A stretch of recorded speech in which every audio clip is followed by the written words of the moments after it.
This is your Diamond insight of a suicidal plan to regulate the enormous digital community.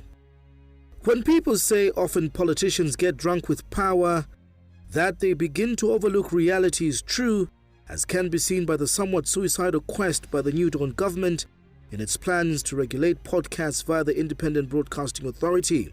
Surely the timing of the plan is too obvious to decipher that it is an attempt to muzzle free speech, and without us stating a name of a known politician whose podcasts have become famous lately, just goes to show how President Hichilema's circle is increasingly becoming intolerant to divergent voices. The country already has repressive pieces of legislation, and the Cybersecurity and Cybercrimes Act of 2021 is indeed a vicious law that was pushed by proponents that sought to silence political dissent, which put online journalism in harm's way. Honestly, how will government regulate podcasts in the abyss of cyberspace when hosts can be as far as Asia, Europe, and beyond? What is the government afraid of that its entire machinery can contemplate on stifling the fast-growing digital space where democracy and free speech must thrive? Why does the New Dawn government want to repeat the PF's disastrous action of enacting a law for its expediency when it thought it would be in office for Amuyayaya, only to later face the same law in opposition?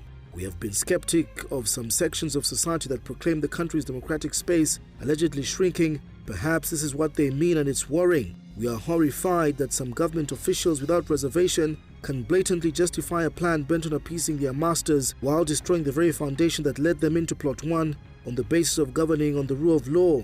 Have the UPND forgotten that on actual voting day and during counting of ballots, it was under the PF that the VPN was widely now known to citizens when the entire machinery of the internet was shut down in Zambia? Have they forgotten on the crackdown in terms of Prime Television, the Post newspaper, and how they promised to restore freedom of expression and indeed not crack down on free speech but indeed grow democracy? It is folly for this government to think that they can crack down on the internet and social media space because they themselves do not own any satellite, later on control any of these online platforms or indeed the cyberspace. It is even much folly to think that the regulators in IBA or ZICTA will have this power. We urge government to leave cyberspace alone, like others have vividly advised. The UPND should not shy away from equally embarking on a vigorous use of podcasts by the system. Is not a preserve of politicians, but is for every netizen who wishes to make checks and balances, and this is a very digital environment that traditional media is undertaking to give Zambians a voice online.